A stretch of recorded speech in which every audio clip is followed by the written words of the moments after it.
you. I'm Paul Kunkemuller. I'm the chair of the City of Groton Planning and Zoning Commission, and I'd like to call our special commission meeting for Wednesday, March 6th to order at 7:04. All right, calling the roll. Paul Kunkemuller is here. Sue Bergeron is here. Robert Boris is here. Mr. Jenkinson is not here. Terry Rice is here. Jason Rusk is here, and Jim Streeter is here. All right, next item on our agenda is the discussion the possible zoning regulation amendments.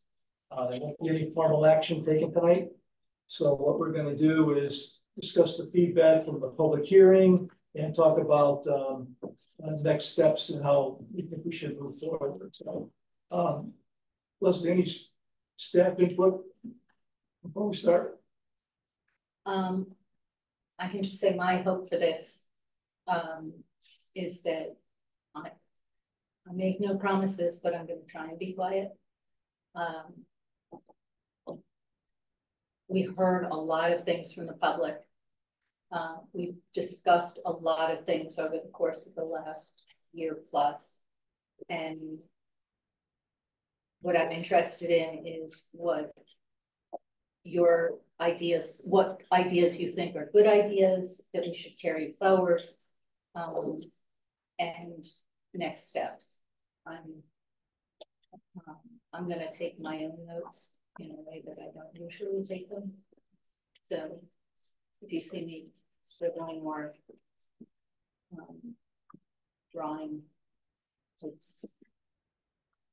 I'm trying to get a different information from tonight's meeting than we get from obviously anybody's questions. All right, we'll try. Thank you. All right, I'd just like to go around the table. So, Mr. Boris, can you go get this off here, please?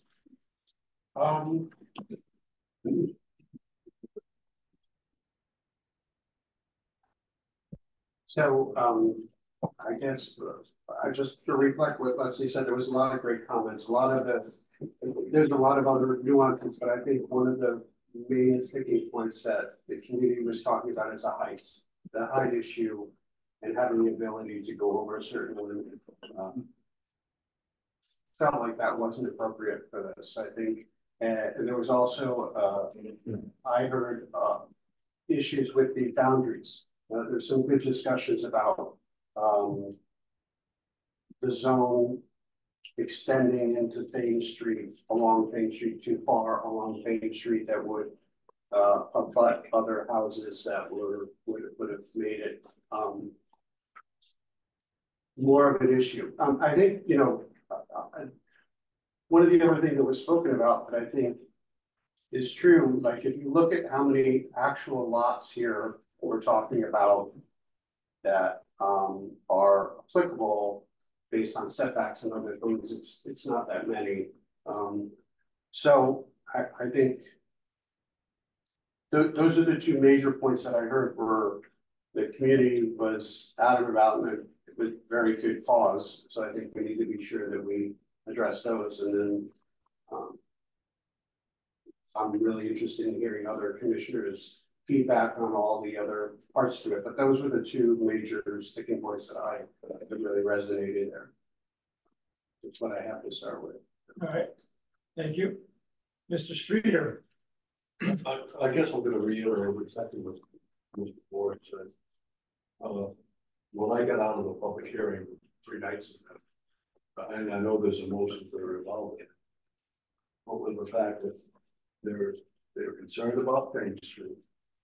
We started off at Groton Street, and there is a particular area down where it could be.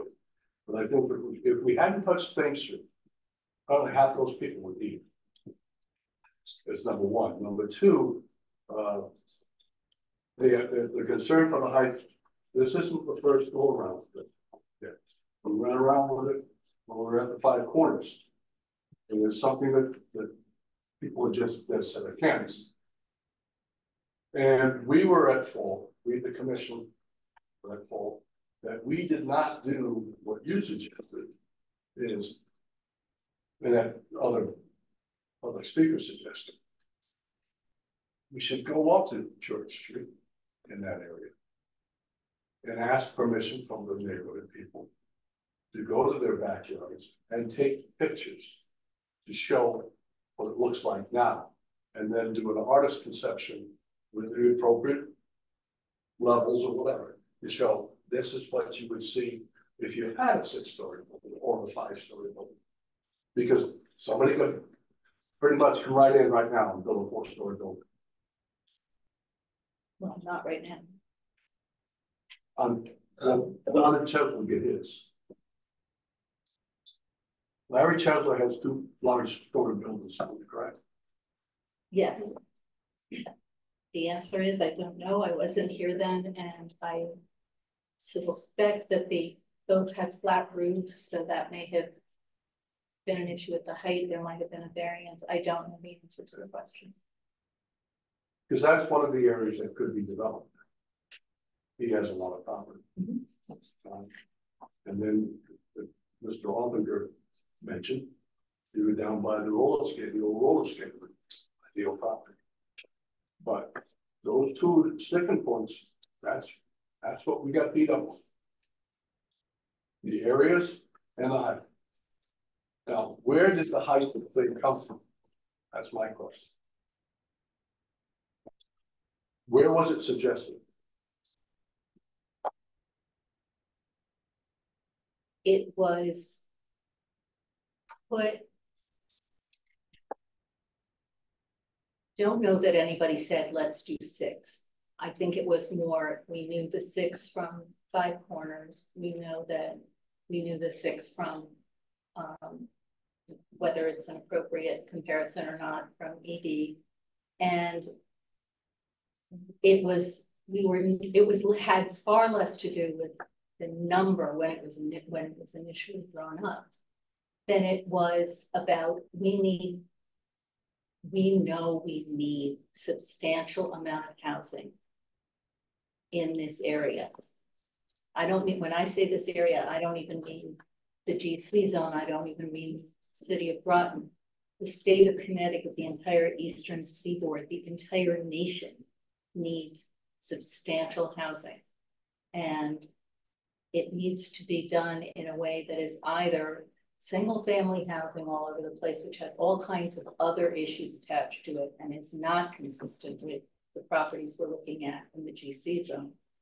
But it also has being able to build housing that is of some density that is going to fit to at least 2 needs. One is the need for enough housing that it's worth a developer's time and money to build at a certain density, as opposed to, a couple of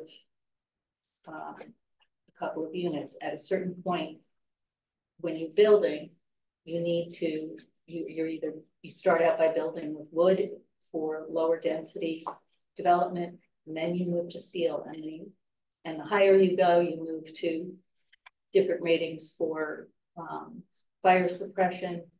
Does the building have to be sprinklered?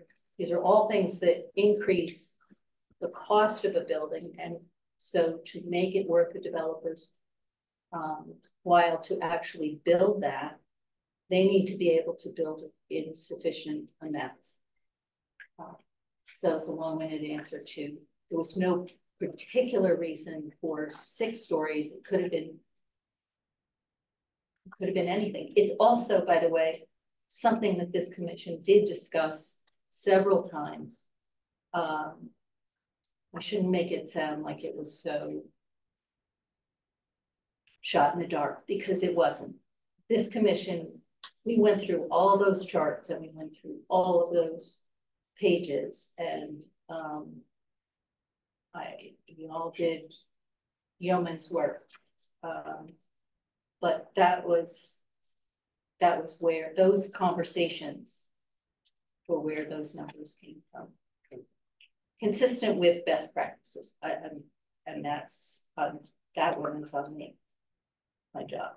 Well, again, I think if we were to go through the same procedure again, the same is gonna happen.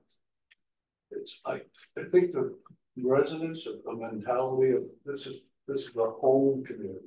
They're not thinking of businesses or the business district. I want my home. I want to be there with my house. It's like if we go back in time to the Five Corners where the guy had the house and he was going to walk out the door and see a 5-story building. Right? And it was upsetting to him because his family has lived there all the time. So we have to have a balance, no doubt about it. I've taken a ride myself since we've had hearings. And we only have a limited amount of space in this city. And when I was surprised at the amount of housing that we do have. If you go down Broad Street, heading toward the town, and you look on the right there, where you have Groton Towers, look before that and look at the housing up there. They go past Groton Towers and go up Crouch Street and look at the housing up there. We have got a lot of housing. And would we like to get everybody that's going to work at ED here? Sure. Right? But every community in this county is under the same thing. We got to build houses. We got to build multi-complex houses for the workers. And I'll be facetious when I say it. They're all not going to move to Groton. They're all not going to move to New London. They're going to be spread out. And there are people that, you know, that say, well, all those workers are going to, like, say at the Five Corners, they're all going to move there because then they can walk to work. Well, maybe some single people, but the people that are looking for, a lot of people that are looking for jobs have family, and I work split up to me. They want a house with a little yard so the children can play, so that they won't have a barbecue without sitting on each other's foot with a neighbor next door. I think, you know, we should consider those two things very deeply. I don't recall anybody talking about, number one, I don't disagree with anything you're saying. I think that the issue of housing options is a very important one to consider. And actually what we don't have that sort of urban, I use that with air quotes, when it can be misconstrued, but walkable place for both single and younger people and empty nesters. And it's those two groups, those two demographic groups that are being driven, not even driven out, they're not being let into Groton. Most people wanted, and this is these are major generalizations. I want to be clear with that. But people who want to downsize at a certain point, and the average age of people who go into sort of assisted living type places where they have independent living, but there's sort of that continuum of care available. The average age of people who go into those facilities is like 82. So that means there are a whole lot of people who are empty nesters for more than the time they were full nesters. Sure, it's not a term. Can I add one question? So one thing that came to mind, so last week the town economic development had an event at the summer meeting memorial. It was fantastic. They started out with demographics and the gentleman talked, and I've heard a lot of this stuff, but one thing he said that really kind of resonated with me and made me think about things differently is, you know, we always look at it and say, is this not in my backyard crew that comes out, and that's what's always against this stuff? And he pointed out it's not that, it's the fear of change crew. And the fear of change has a lot to do with, we've all had stories where we've been steamrolled by people making decisions and forced down the road. So people are a little sketchy, and this was a little ham-handed the way we, you know, 6 stories can sound scary. But if you don't look at the typology, and we don't have graphics here, it looks like, you know, so the point being, I think if we focus on the instance of this specific task in front of us for this area of land, I think it's not that difficult. The things we need to do, like it's the height, the boundaries, and then looking at sight lines, like Mr. Streeter said, you know, what show people, you know, what can we put together to demonstrate that this particular area, opening it up to create the possibility, and that builds trust with the community, and they can see that what happens over time with that and meet the other needs. But you know, it's sort of, you got to take little pieces of it, but it's not the, and I will admit, I had thought that was more what drives things traditionally, is not in my backyard, but it makes much more sense for change. I can tell you plenty of examples. I felt like something happened and I didn't have any input, and you know, so I think that's an important part of the way we address this. I mean, I think it's very doable for us to put something that the community will enjoy. I heard a lot of receptiveness to 4 stories or something lower than 6, and you know, it's about presenting it in a way that everybody feels like there's not a pig in a poke here, right? And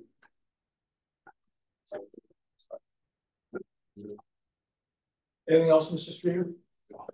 Okay. Ms. Bergeron.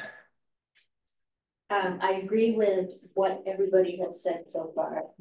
I do have a little more of a realistic approach to it, in that I've done a lot of driving around Groton City since this whole thing started.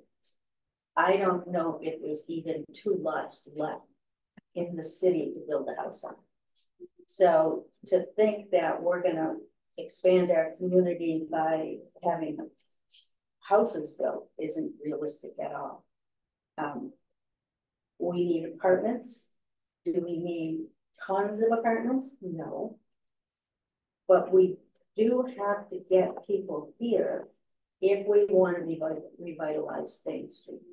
I'm not opposed to 4 stories. I'm not opposed to 4 stories and 5 with a permit. But I really feel like people came in here thinking, like you said, not in my backyard and the fear of change. Everybody thought they were getting a 6-story building in their backyard. And when you look at the topographical area of some of these streets, I rode up and down some of the streets where most of the people were from in the public meeting or hearing, and there's no way you're going to see the building because it's going to be so far down on Thames Street that it's not going to have the effect that everybody thinks it's going to. If everybody's that opposed, I don't care if we do 6 stories. We can do 5, we can do 4, whatever's going to make people happy. But I just feel like realistically, I think the last 8 lots in the city are across the street from me, and they're almost all built. And you know, I lost my view. Well, you know what my son told me? You want the view, you should have bought the lot. So nobody's guaranteed a view. Right. Anything else? Mr. Rice. Great, thank you. Well, I think, you know, whether people agreed with or disagreed with where the commission, from their perception, was going, I think that the process needs to be improved. I think the way the process worked out was horrendous, and it did nothing but engender distrust from the people. I mean, it really wasn't sufficient outreach for the people to know about it. I think somebody went door to door, and that's the only way a lot of the people really realized what was going on. As I said repeatedly when we were going through the hearings, and there was no documentation to substantiate it. Like I think Jim was just saying, I mean, there's a ton of multifamily housing. We don't even know how many units there are in the community. We don't have any idea about the impact. We don't have any idea of the real number of units. And like you just said, we have to have some type of analysis of how many units are realistic instead of just, you know, 58 acres. some of it's developable, some of it's not, so it should be more directed, but I think the process has to be improved greatly with substantiation for whatever's going to be done. The other thing I wanted to touch on, well, two things with respect to this one topic. Number one, I still think that the better way would be for an applicant to apply for a zone change, maybe as a floating zone that's developed or something, because when an applicant comes in, you're going to be able to develop what is proposed on a particular piece of property much better. And also you have much more leverage. So I mean, I think that would probably be a better way to handle it. The other thing, and I said it before, but you know, when an applicant comes in, if you're assuming you adopt a zoning amendment, and an applicant comes in and files, the zoning regulations and so forth that apply are the ones that are in effect when they file an application. If we change some portion of the regulations a week later, it doesn't apply to that particular application. And you know, we went through this with the 5 corners. We apparently, under the zoning regulations as they exist today, have the ability to mandate to set aside a recreational land, but apparently we have the ability to do that in the zoning law. And that should be done before anything is even considered, because otherwise you're liable to have a situation where, you know, an applicant doesn't want to give any particular set aside of recreational land, and then what do? You deny it. And I don't know that that's necessarily the way to go. And yes, I understand you have the development coverage limitations, but that's not the same as requiring a set aside of recreational land. The other thing I said before was I think that we ought to amend the zoning regulations to require a site plan hearing on all applications, and certainly have the ability to waive it, because a very high proportion of the site plan applications, it may not be necessary, it may be so trivial that it's not required. But anything like a 4-story building, for example, you really and truly should give the public an opportunity to be heard on something that is that impactful on the area. So yeah, I think a floating zone might be okay. And you know, it's been alluded to fear of change and NIMBY. Well, it also goes to another point I was making before, that when people have a single family home or a 2-family home, it's not fear of change or NIMBY when somebody wants to put a high-rise residential building on the next parcel or close to them. I mean, there's, I'm sure Leslie will tell you, there's such a thing as transitional zoning where you don't go from this to this.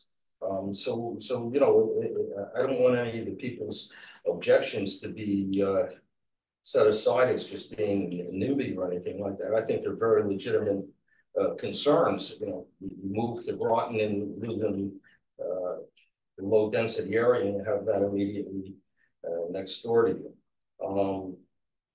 And then certainly, I mean, I agree with what everybody has said, that the 2 big issues are the height, which is to me pretty substantial, and where you're gonna draw the district, which obviously we can talk about if we go forward with that line. Thanks. Okay, thank you. Mr. Russ.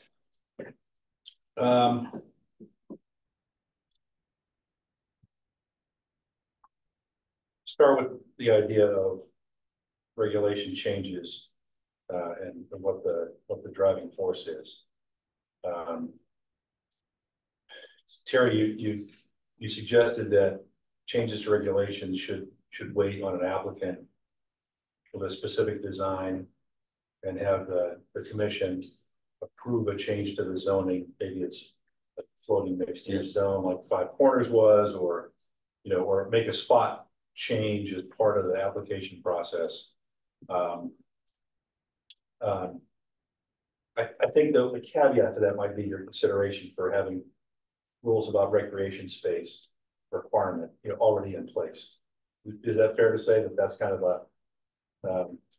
I don't think they're dependent on each other. I mean, I would like to see the recreation land in place, but I just think it's a gives the commission a lot more to work with if they have a specific proposal in front of them. And I think also it becomes more palatable, or at least clearer to the public about what's being proposed if somebody comes in with a specific application. Well, and that's, I guess that's what my take on the active application and process part, I think is why I was so interested in getting, moving forward with some regulation change in advance of a specific application, because it's, the current limitations, two dwelling units, is a real limitation. And for some of the properties that we're talking about that could be developed into multi-family homes or mixed use with multiple residences above, I think the entering assumption was that if somebody came along and said, well, what could be done in this area? I'm looking at this property. And they said, well, right now it's two dwellings or two dwelling units. If you want more than that, you're gonna have to go to the commission. You're gonna have to fight the pitchforks and torch crowd, all that process. And then they go like, I'll go to the next town over. It's too much of a mess. I think we thought going into a preemptive regulation update that we would make some boundaries that we could live with that would make that more enticing. We wanted to make changes in order to make these properties more attractive to development and get the sort of development that we're interested in. So I think there's a, if you rezone it, they will come kind of element to this that was our intention. So I think that's important that we go ahead with changing regulations in advance of a active application.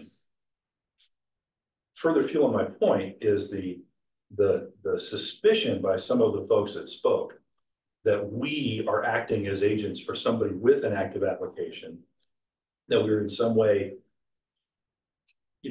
aiming to create a space for somebody in particular or a project in particular, which is false, unless I'm the only one sitting here that doesn't know that. That was my thought 2 weeks ago, because I had heard we knew, and I said, well, if Leslie knows, she hasn't shared with any of us, nor should she.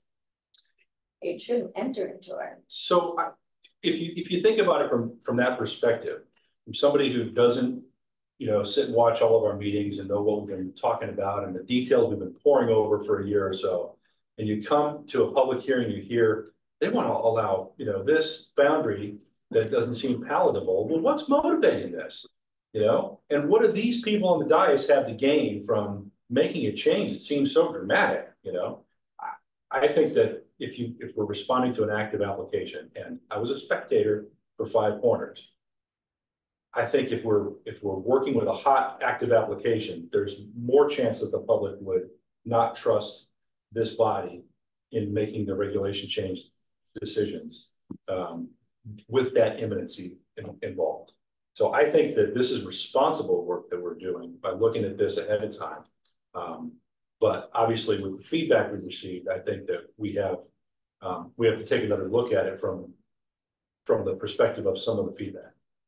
Now, regarding some of the feedback, a lot of the direct feedback we got in this room was of a no way kind of perspective. There were some that approved the idea of change in general, and even of some of the boundaries we talked about, height and the zone, the geography. There was other communication to myself and members of council and those sort of things that some of the feedback was do something, make some, stir up some kind of development.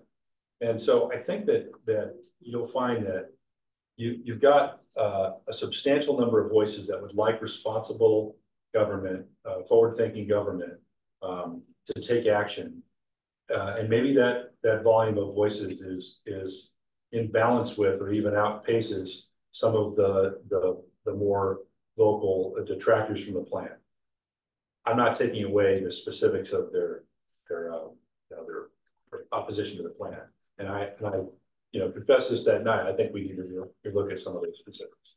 So, this is kind of a long nickel I'm taking here, but what I would like to see us do, because I'm kind of a brass tacks kind of guy, I would like to see us carve up the GCR zone differently. And I'm thinking out loud on this because I don't know exactly what that entails. This is gonna, Leslie's got her pencil sharp already, but I think that we should transitionally grade that geography. We can take that basic 58 acres and fair in the height change to a much more palatable rate, right? Like starting where on Thames Street near Broad where it does, maybe limit that to 4 stories and do just what was said before. Have an artist's conception of what that would look like on the west side and east side of Thames Street. I've seen the topographical maps. I think that 3 or 4 stories, even on the east side of Thames Street, would not become a monolith for the folks on Church Street like they fear it might. But they might need to see that graphically to really appreciate it. So I think that we should recarve the geography to put the higher buildings, on the maybe at the corner of Thames where it becomes a bridge, being the very lowest, further south that you could have a building that size.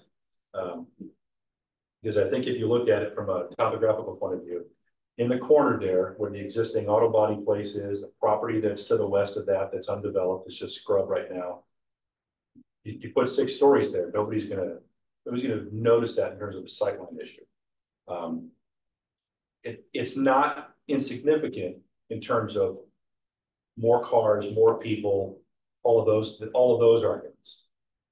We have to kind of accept that even if we're not required to or allowed to pass judgment on an application based on traffic, those sort of things, that's not under a purview.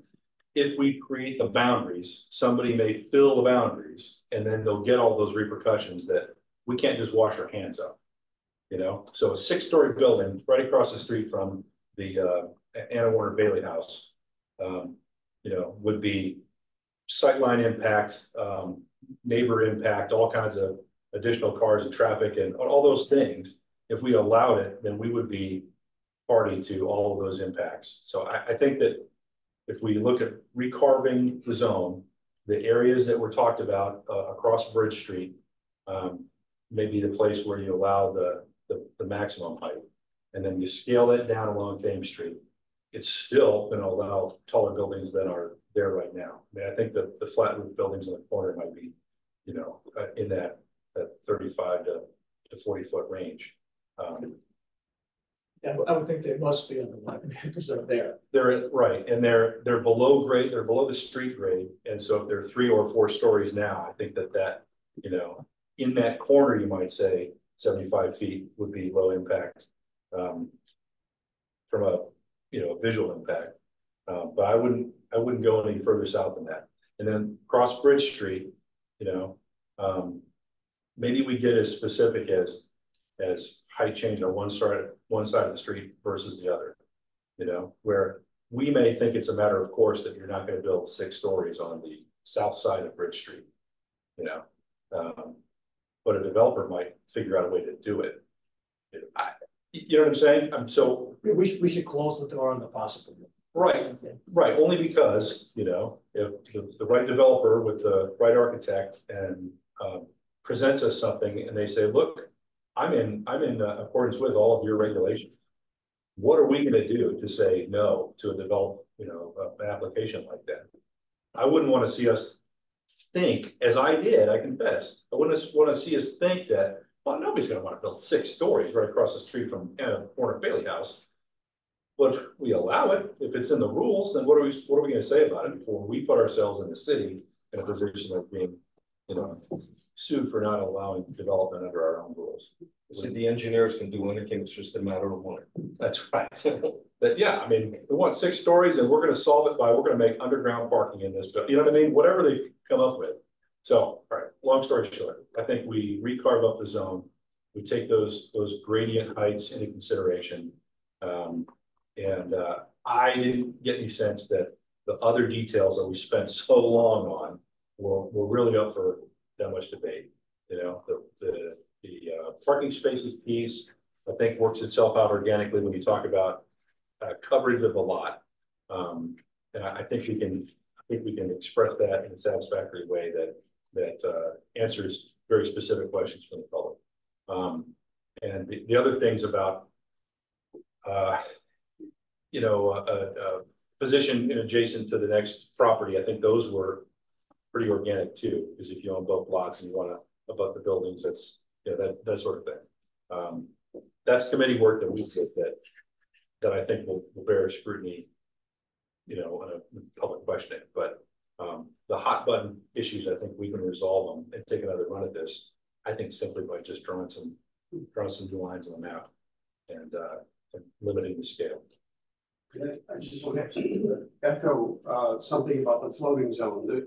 I agree with you about the floating zone because there's a lot of unintended consequences. We have specific zones because we're trying to promote specific types of development we've already introduced to the community they're used to. Having a floating zone, while it could offer possibilities, you could also get a something landing somewhere where planning didn't ever intend it to be. So I do concur with that writing this out as a predictable kind of understandable, this is what the community has approved for this area is a much more sound approach, and it builds the trust with the community as well, that you're not going to have these massive developers coming in here and having a dog and pony show, and if it doesn't get approved, just leaving the community sort of shredded with no trust, and us not able to make effective policy, zoning wise. So I just add to that in addition to the cost to the developer, there's that. I was going to say with the floating zone, I mean, you can limit where, obviously you can limit where it would be potentially landed, both as far as what zone you could attach it to and the number of acres it would be. I mean, you have all kinds of discretion when you write the regulation, so that it wasn't my fault when I said it, that it could be anywhere in the city. It would be, narrowly located. Yeah, and I don't want to give the impression that I'm against the idea of a floating zone, that it would be, I think it's an important tool that this body could have to be approached with a possible, development that we never imagined the use of a space that, in our regulations that we could look at critically and say, this could work here. And then as we require, we'll bring it before the public, and if there's buy-in, wow, we didn't think about that use of that back lot, but that would be outstanding in its, in that location. And then we could have the latitude to put it in place. I just think that I think we're doing the right thing by doing this trial run with this zone. I think we have improvements to regulation that we could do in other zones, and this is the first round. And I think we've kind of learned our lesson about presentation and notice and all those things. None of that was, none of the criticism about lack of notification or anything. It wasn't intentional on our part to slip something in and out with the public. Not at all. We are the public. We live there too, but I just think that the feedback was warranted and worthy of our attention. And, I think when we go to approach the next zone, when we go to look at WBR, that sort of thing, then we'll have it right. First time, we'll have a much better chance of getting regulations passed. I'd like to mention something about, and I want to be careful of my ignorance, the floating zone versus spot zone. We have to be careful on that.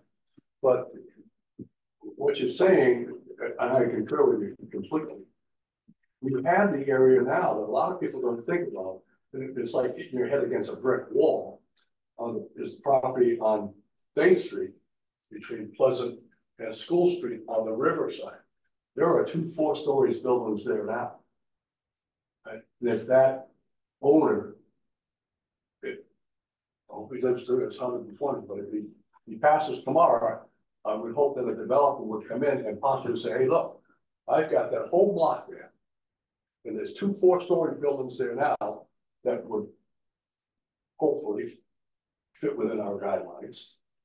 And they say 2 big apartment buildings already, with the stores going on, because that's what it used to be. Yes, you had little stores that looked all the people lived in the apartments and stuff upstairs. So with that floating zone, can we make it, do you just make it for one area? Or can we, okay, that floating zone picked up there, so let's make another floating zone now in that particular area. You might have to change. Thinking it for the future. Understood. I think the best person to answer that question. I want to go back. Just so you. Yeah, I'm all set. I didn't even take up some space. So floating zone. Floating zone question, right? Yes. Okay. Floating zones and spot zoning are 2 different things. But let's stick with what floating zone is, and then I can. So I'll skip quickly on what spot zones. Floating zone is the idea, it's like the mud, it was the idea that the developer, in fact, in that case, created and got passed through the commission regulations, 18 pages of it, which should be an indication that there's a problem. That with all kinds of rules, regulations, you can do this, you can't do that. And they set the boundary within which it can be, that floating zone can be landed. In the case of the mud, it was within 5 corners and the WBR. Realistically, there weren't too many places in the WBR that it could be landed that just had enough space. So. Can I ask you to clarify, the mud that we're talking about is a floating zone? Yes. We're using that terminology? Yes. I realize I said floating zone, I don't, I don't pretend that. The mud is a floating zone zone. allowed the mud, right? That was the way it's written. The mud allowed the floating zone. The mud was the set of regulations, mixed use development district, I think is what it's called. And the way that it used the floating zone to as the tool for creating. Thank you. It could be, you could amend the regulations to allow it anywhere in the city now if you wanted to use that set of regulations or something similar. Okay, so we don't have a zone definition regulation that says there is a floating zone in Groton that the commission can anchor, right? No. Okay, so that was the mixed use development district was created using floating zone rules for a very specific geographic area. Yes. Well, the regulations that you were just considering, assuming for argument's sake everybody loved them, you could adopt them as a floating zone, probably with a few more criteria about where you might be able to attach it, and just not assign it to any piece of property. I mean, it's a set of regulations, and somebody comes in and says, I want to attach it to a particular piece of property. So can I just finish what I was? Yeah. Yep, Okay. sorry. That's okay. The thing about floating zones is you can end up with polka dots. You have polka dots. Yeah. You can land it. You can have a developer and property owner who have the money and the wherewithal to get a floating zone landed on. I don't know. They buy up. Be careful of being too flippant. They buy up some block. Okay, and they own that block, and they say this is what we want to do, and it's going to be great, and it gets approved, and it's a floating zone that then takes up that entire block. But if the floating zone is something that is not, it doesn't get looked at based upon best practice planning principles. If, you know, what happens with the across the street, that's one thing that we've all been doing for this past year is looking at more than just height, more than just where does the parking go, more than just how close is a building to the street. And those are the things that I think those are critical to the design of this area. And I just want to add one thing. So you can end up with, you know, one block that has 4-story buildings based on a floating zone, and 3 blocks away has the same, that same flying object landed there. But in between, you start to break up the continuity of contextual development, which is, and one of the things that makes it a little bit difficult to imagine with the GC zone is there's no contextual development there. It just is what it is. It's a bunch of residual buildings. That's not I'm not using that in a derogatory sense at all. They're residual buildings where they're not stitched together anymore. They used to be stitched together, but they're not stitched together anymore. And they've been broken apart by an extra wide road that was implemented. They've been broken apart by buildings that have come down. They've been broken apart by the fact that, you know, for whatever reason, somebody can't develop. So I'm not a big fan of floating zones. Their origin was for things like wetlands. If you have a property that has wetlands on it and it's in a GC zone, and you have a property in a residential zone that has wetlands on it, the floating zone can land where the wetlands are, because those two areas are equivalent based upon nature, not based upon impulse, bad planning, not in my backyard, any of the other more ephemeral reasons. I'll stop. Okay, And may I I- just want to. Yeah. So I think that, I mean, the polka dot problem, I think that was quite apparent at 5 Corners, right? Because it was going to be, you know, basically surrounded by single family or 2 family homes.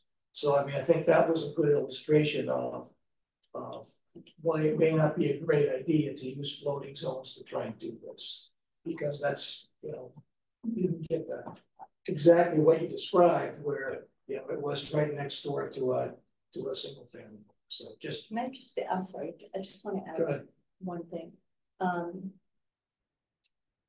They do have their place, but the other thing is, this is the planning part of planning and zoning. And in a lot of it, this is hard because it's hard. If it was easy, we would have done it, you know, years ago. The existing regulations would be better than they are now, because it was, you know, if it was easy, it wouldn't be hard. Or we would only change regulation based on a hot application, and we would just do it randomly whenever an application came along. Which gives you more polka The dots. planning part is us taking a look at the plan of conservation and development and saying, what is the vision for the city? And then amending zoning so that, you know, the things that fill in those empty lots or redeveloped lots meet the vision. Mhm. May I pull on the floating zone? sure. You know, that what was proposed was the 4 to 6 stories within this distinct new zoning district. So if the proposal was that it's appropriate within this district, and that took into account all the planning with respect to what Leslie was talking about, but what I'm suggesting is not that we just open this up for anywhere in the city, but you've got whatever the borders of this district that we're creating, that instead of creating it as of right or with a special permit, that you make it a floating zone within that particular district so that not that it just can be anywhere else. Leslie apparently already thinks that the zoning district is a good place for the 4 to 6 stories. We make it on application so that the regulation exists, but the developer has to come in and say, look, I'd like to attach it to this piece of property. So none of those problems that Leslie talked about would exist here. The zone is a floating zone that would exist within this new zoning district. And yes, Mr. Developer, you come in, show us what you want to do. And then, yeah, if it works, we'll attach it to the piece of property. But what happens then when other types of development would also be allowed in that zone, correct? Sure. And so you know, that's where you end up with potential for the polka dots, because you know, you still have it. You still have it anyway. You're just making it. You're making it by right. I'm saying you got to come in and make it. So you just want to make it. You just want to make it a little more complicated. Is that right? I mean, Well, there's an additional step involved. The developer comes in and says, yeah, you know, I like this piece of property and I see your zoning regulations here. Instead of just going straight to site plan approval or site plan and special permit, he's got the additional step involved that he has to attach the floating zone to this particular piece of property. And you see the specific proposal that's being, that the applicant's applying for before you say, okay, this property can be used for that use. I mean, number one. I'm sorry. Pardon me? Sorry, I didn't interrupt. No, go ahead. You're then making it more expensive and more cumbersome for a developer to Yes, develop. and that's the cost of doing business. It's not all that much more expensive. They're just putting a little money up front before they know if they get the zone changed. My question would be, what if we were going to ask a developer to take on that added expense? What benefit is a community getting by a floating zone under that approach that they're not getting under sound regulation that we're going to set here for that zone now? Because you're seeing a specific proposal, so you know exactly what's coming. You can say you have a lot more leverage to say do this, don't do that, and so the power of more exclusion is what you're saying is important. The power to be more exclusive to what development. I don't know it's exclusive. It's just that you have. Well, you mentioned Look, if you rezone the property and somebody wants to build it, you know, the proposal we had before us before. If you rezone the district and somebody wants to build it, they're going to be able to build it. There's the discretion in my mind is essentially gone. You now have a discretionary step at the beginning of the process, which in my mind gives you a little more ability to essentially negotiate or as well to evaluate more accurately what the impacts are. So I respect that, but I didn't hear any of the people that spoke, even the most adamant people in opposition to this, worrying about that level of control over it. It was more along the height and boundary issue. no, I get it. I agree with that. I'm not saying I haven't talked tonight about the boundaries of the height. I'm not even talking about that. I'm just saying that and the public wouldn't know what a floating zone is, you know, so Well, they do here now. Yeah. sorry? They do now after 5 corners. So yeah, I mean, it just gives you more leverage. And again, to my experience, normally when you see a zone change, it's somebody coming in with a specific application. And sure, certainly when a community revamps their zoning law, they make changes in the zoning regulations. But when you want a change like that, particularly as in my mind, dramatic change, then it seems to me it makes more sense to have the applicant come in and actually show what they want to do. Yeah, I get that. I mean, you keep coming to that point that you don't know what the applicant wants to do until they bring their proposal. Yeah, I get that part. But you keep mentioning leverage that that would be had at the time of an active proposal or an active application. Mm-hmm. I'm just wondering what kind of leverage are you talking about? So, well, yeah, you know, I mean, I talked about it before. Recreational land, how the thing's going to be developed. It comes in front of you, and I can't think of specifics, but you're saying leverage that the commission would have to, you know, to influence changes in the application? Suggest changes in the Power of application. no. Listen. I don't need to keep talking about my experience. I've been in front of boards for 40 some odd years, and if you have a discretionary approval and it looks like the board says, geez, you know, we'd like to see that changed. Okay. Yeah, I think we can accommodate you. Yeah. I understand what you're saying. Go ahead. But Do you remember when we had this discussion about form-based codes and we were going through lots of charts? Instead of using that, I understand what you're saying, and I know that's the way it's done in a lot of places. And I've been, before I instituted form-based code in the first one in Connecticut, that was how it was done. You sat there and you negotiated with the developer. However, when you look at how the things that we can control, that we can put in the regulations because we want them, not because we have to exercise our leverage or perceived leverage, because the truth is we don't really have a lot of leverage once it gets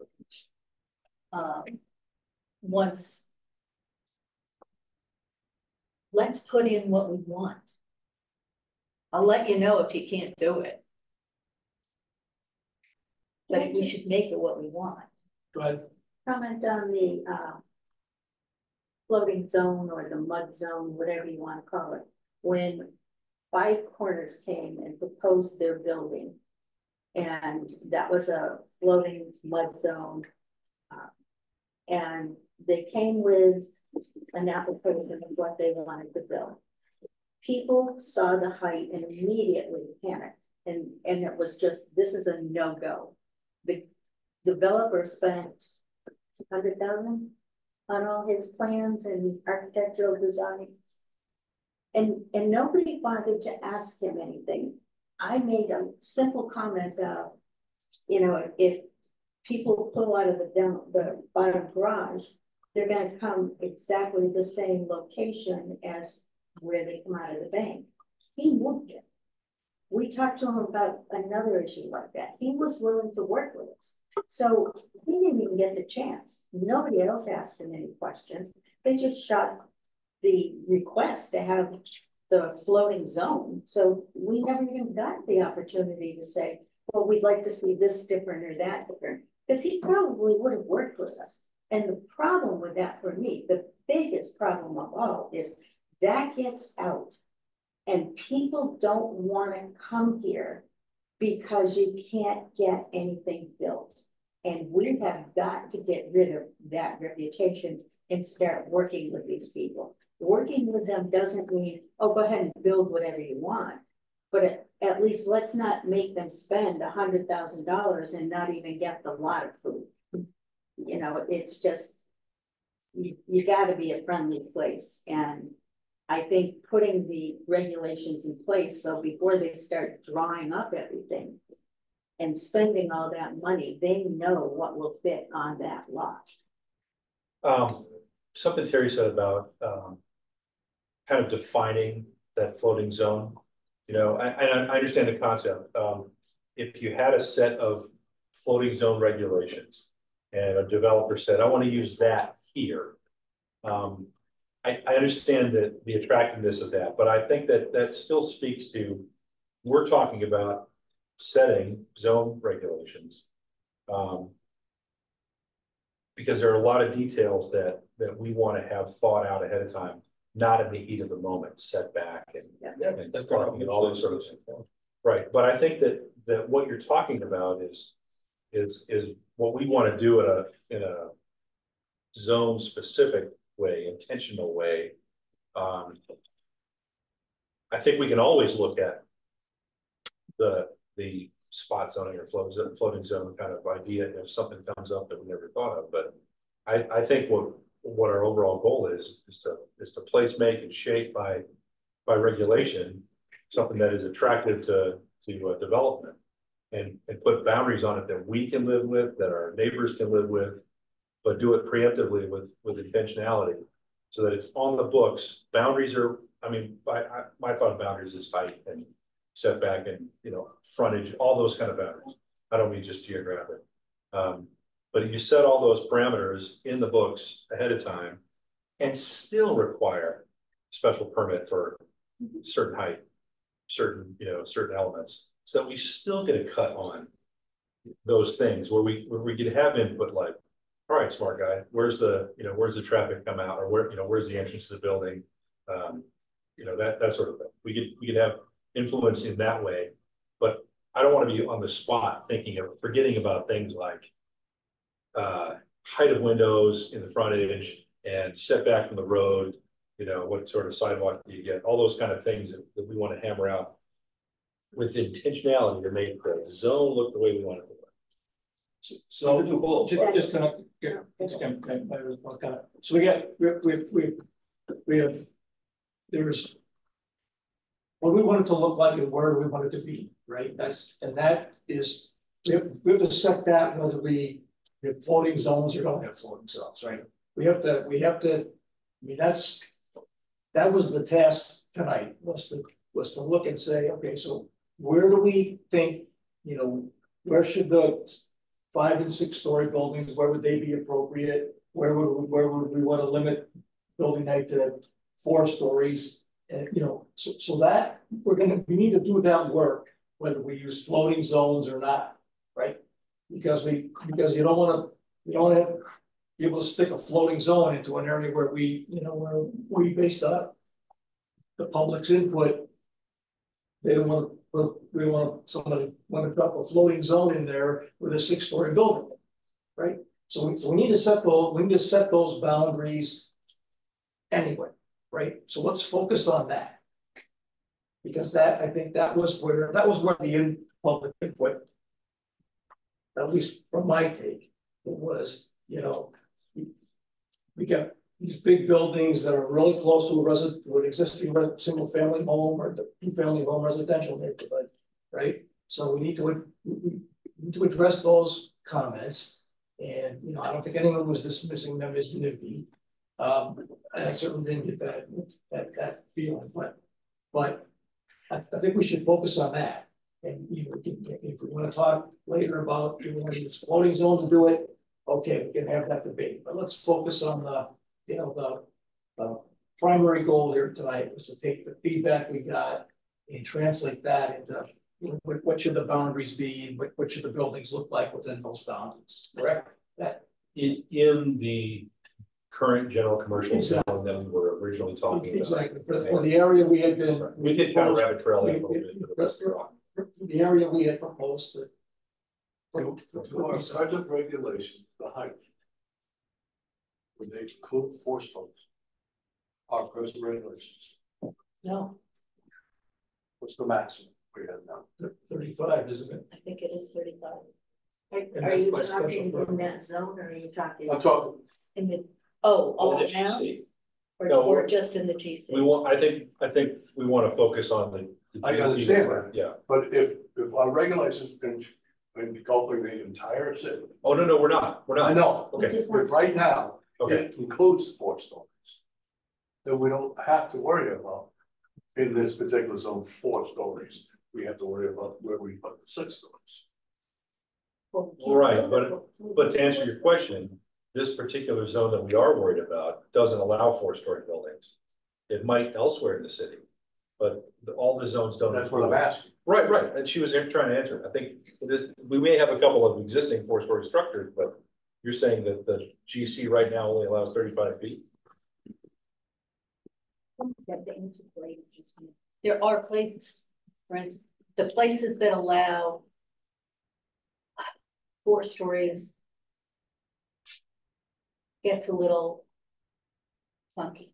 The height can actually be the height of what would be a traditional 3-story, but if it's built into a hill, you can end up with, and if you can grab an additional story. But the 75-foot building height that's sort of like in the industrial technology. Yes. Right, that's like EB and Pfizer. Yes. And that was there was a lot of the debate about the new assembly building was, it's really 150 feet tall from place where it sits on the ground, it's 75, it's a little over 75 of the road. Right. And they were, that was approved based on, their need and the fact that it was an existing IT zone. So, and they had a need to have that building there because they, that's where the shipyard is. So, but that was that was the 75-foot height was in the IT zone. 35, 35. All the residential hook zones are 35 feet.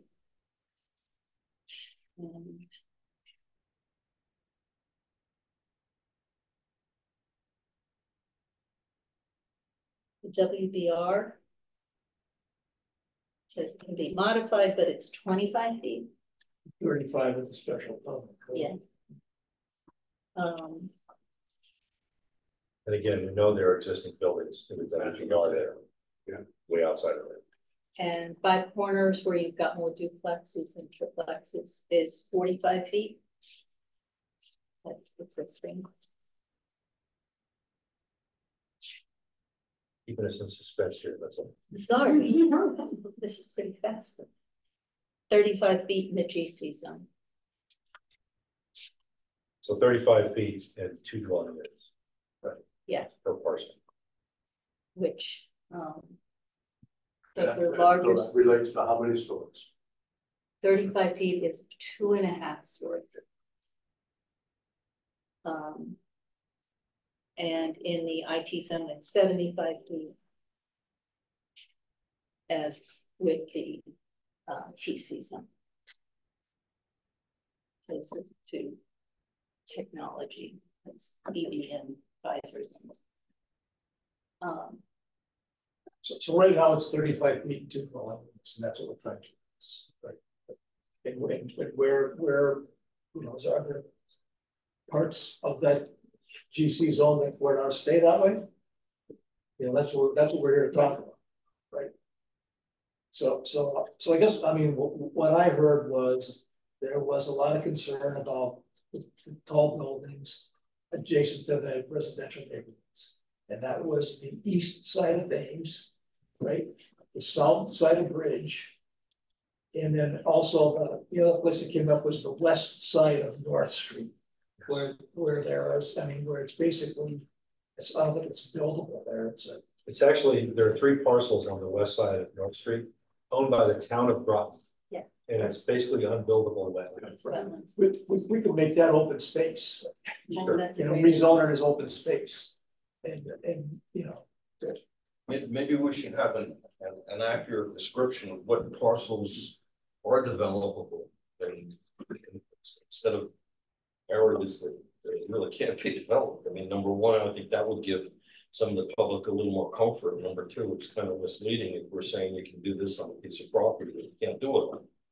well, that's why that's what we're here to talk about. Yeah, that's what should we do with those with parcels like that? Yeah. Where as I said, we could change it. Right now it's GC, right? You could theoretically you could put a 35-foot tall building there, but I don't think it's really possible.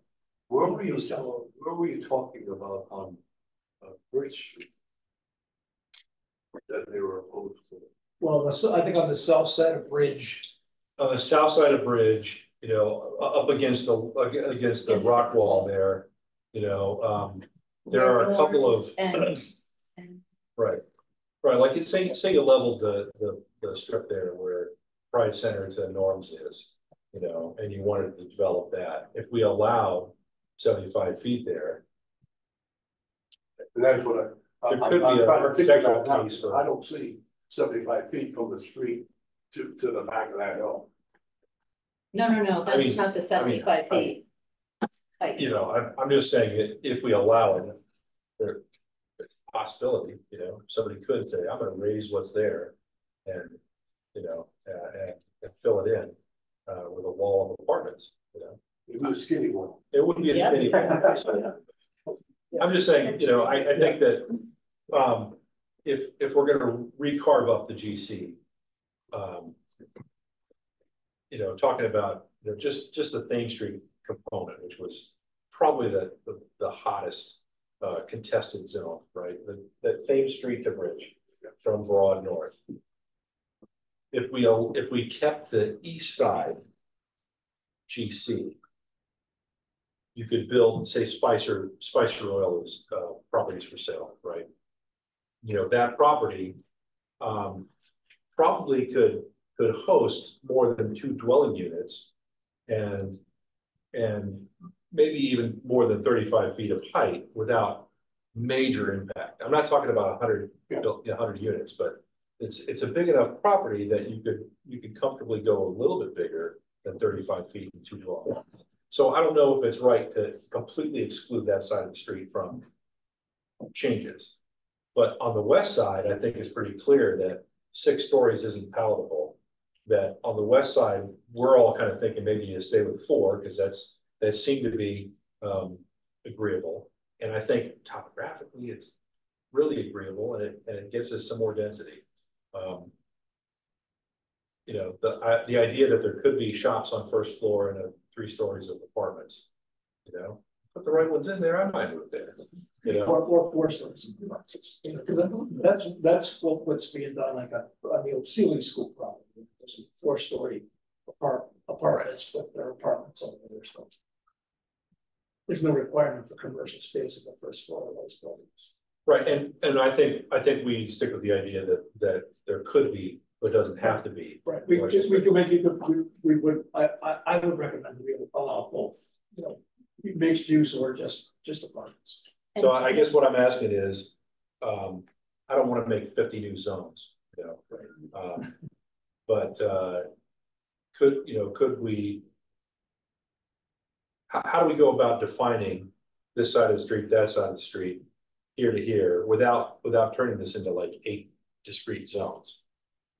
You know, Nothing to have in I guess I'm just thinking 10,000 foot view. When you say this is the new GCR, right. Can it have subdivided? They need restrictions? they do need to be discrete zones. You can't discriminate within a zone. Okay. But that's the easy part. And I think this is an excellent and productive way to go. It is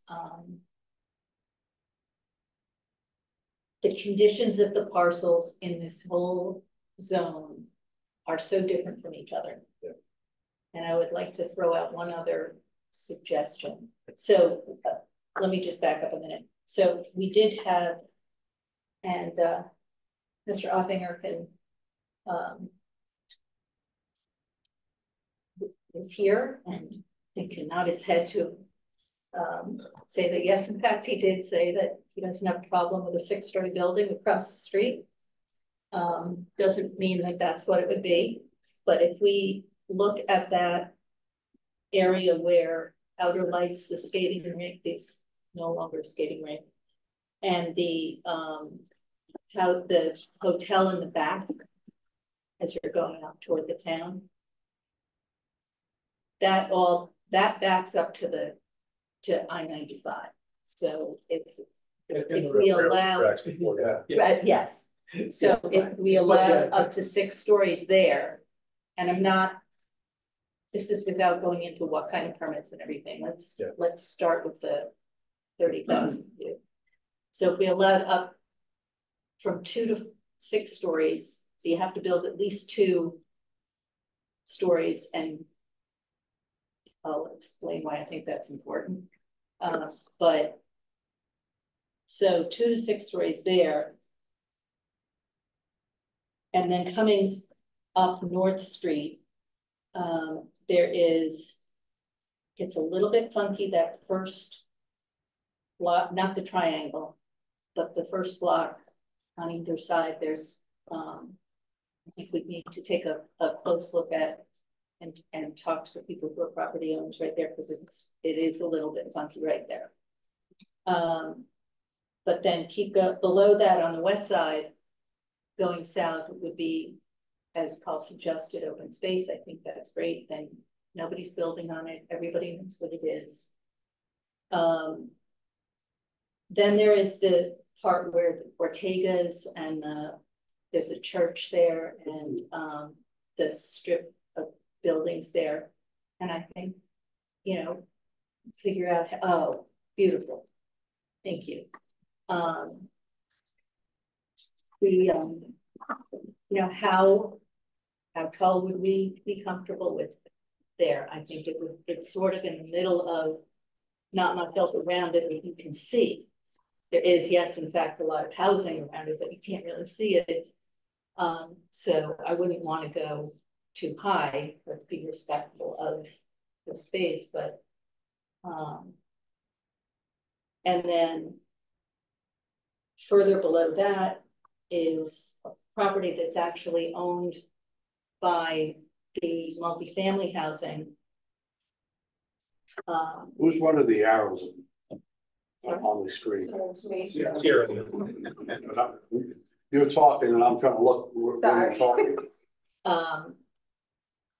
Okay, here.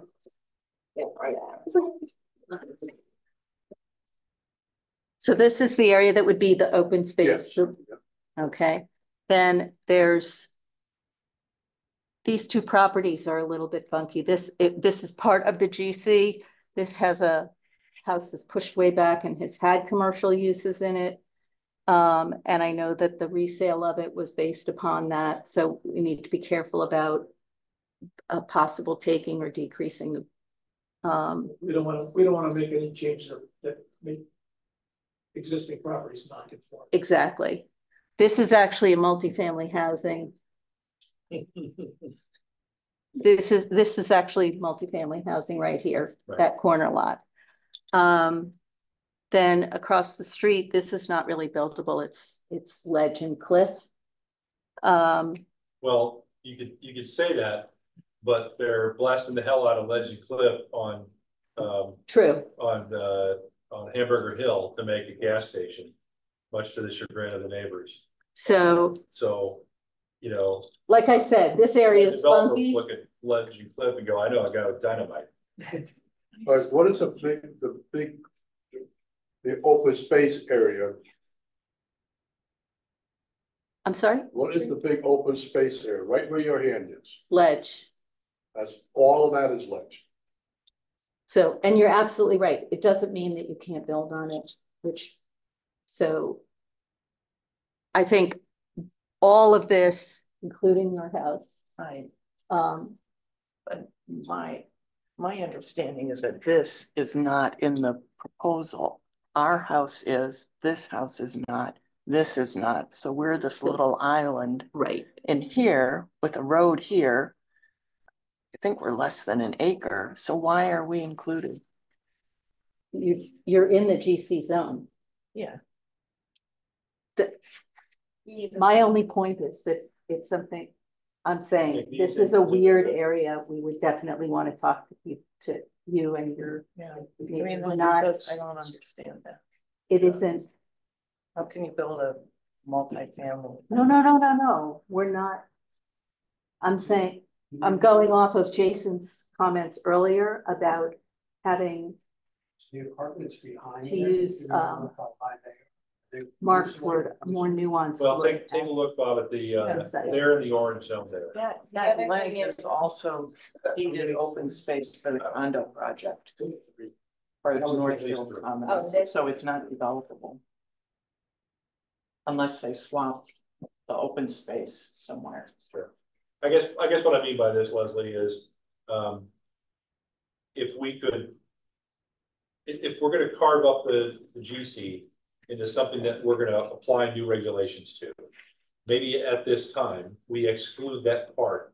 We make GCR fill in across bridge and to the top of things, you know, and give that one set of regulations with a 2 to 75, you know, 2 to 6 story, you know, set of parameters, something like that.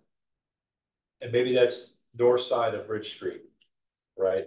And then maybe we table the parameter change for Thames down to Broad Street for now, or we propose 2 new zones and include that section of Thames Street with its own set of parameters, west side of Thames Street, 4-story, something along those lines.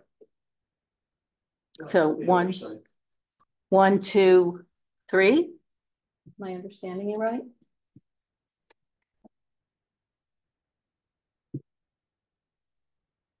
Well, not to make Sierra keep switching palettes, but you know, you have this this area here is part of the GC. You know, just the Ortega side and the side. As weird as that is, but you know, this is a different zone. This is RM. Yep. So, you know, it dips here and it comes up across here and it comes down this way. Yep. So I guess what I'm saying is we've already considered that these properties along here probably don't warrant 6-story changes. That's south side of Bridge Street. Right. These properties along here, definitely not 6 stories. You know, based on feedback. So for the time being, I think that we're looking at the part of the GC that we're not going to have any, you know, pitchforks and torches about changing to a 6-story maximum height with all the other detail that we've already spent time on. Understood. Totally understand what you're saying. I'm going to throw one other thing to think about, which is one of the most important things about planning and zoning is what is the space that that the normal public occupies? What does that feel like? What do you mean? Are you the public realm? Are you pulling buildings closer together so that if they're closer together and closer to the street and higher, it can feel canyon-like. But if you push them too far apart, and I would argue that one of the reasons that the GC zone now feels like a lot of nothing important and no, you know, not a place. It's a patchwork. It's got a whole bunch of different types because everything's different and there's no consistency to all of those things. So I think that's something else that is really important in the end for how people feel about the place that we create or make possible. I'm not trying to shortcut what you're saying, but the canyon-like thing, are you saying that it's both sides of the street or nothing? No, I'm not. I'm definitely not saying that. I'm saying let's take advantage of the fact that we have the opportunity to do both sides of the street. I got you, but we can't do them with the same set of rules and we can't distinguish it. But we could break those into 2 different zones. It's easier. Okay. I got you. It is easier to do this right. You want both sides of the sandwich.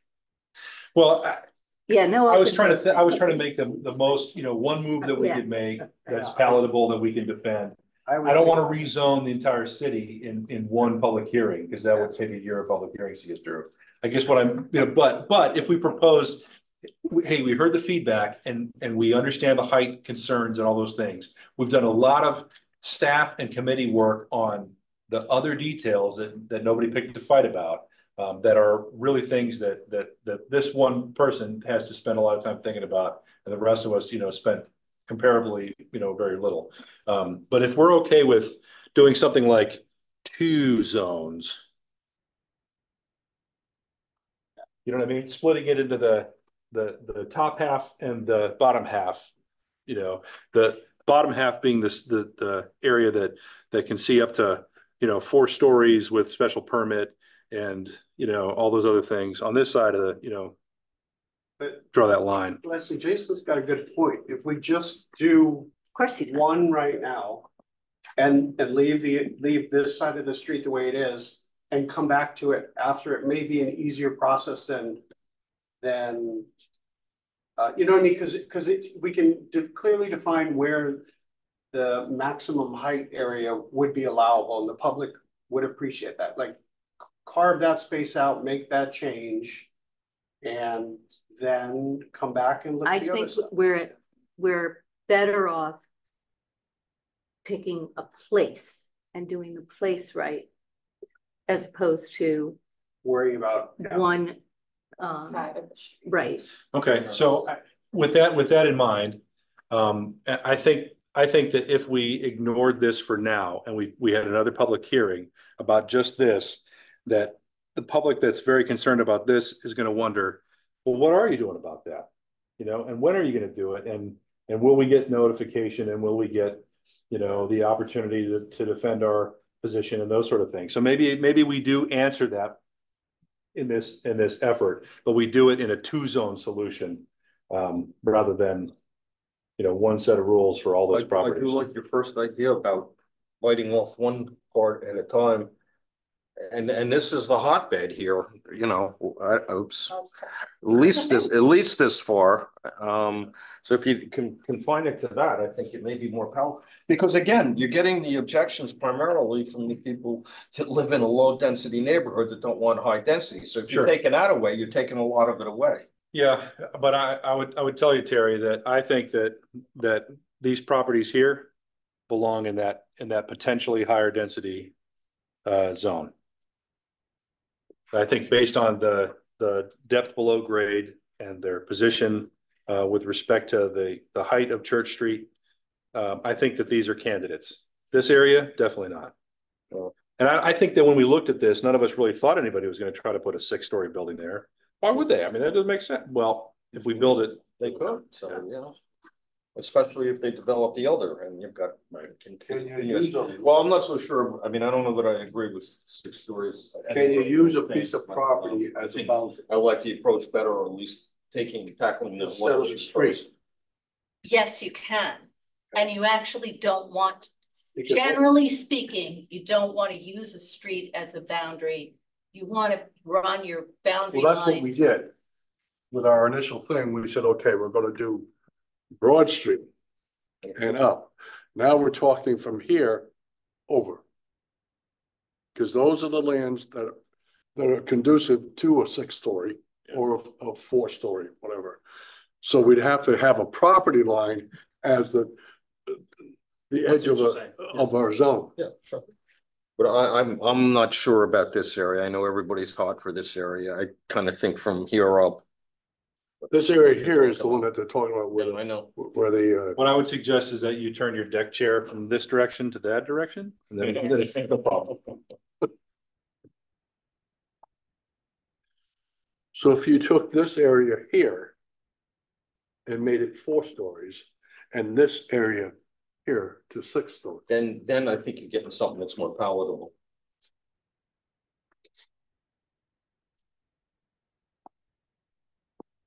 You know, put it out to. Because the area here in back of the submarine memorial is conducive to 6 stories.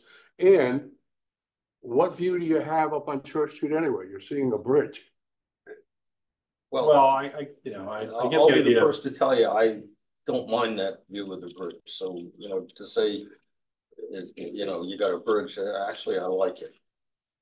It's better than a massive building. What about those 2 buildings that are there now? You'll still have the bridge because it's. What about the 2 buildings that are there now? The What's your view of those? and everything there? There's 2 large buildings right there. Yeah, you can't see it from up. The 2 large buildings are there now. You can't see from up. Okay, right. Well, those 2 large buildings are right here. Yeah, but if somebody builds a mass like they had in that one suggested diagram, it will start obstructing it.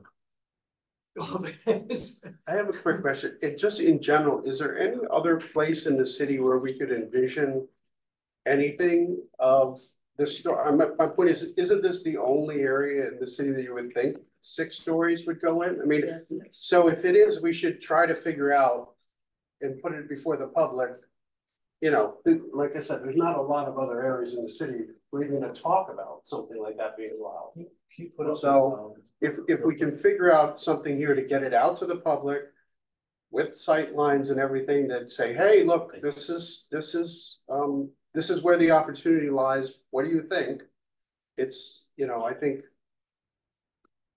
Jim, I think, I mean, I've taken what you just said on board. I think that, given again, not that it's necessarily our purview, but we'll have a hand in creating this space. If we allow a building that grows to a certain number of occupants, that does impact things like traffic and whatnot. with that in mind and our argument that you're close to the highway and all that, I mean, I think that if we're talking about this area, these properties here, but not these, getting to that height and that density, you know, maybe that means that the city throws a stoplight here to make this manageable or whatever.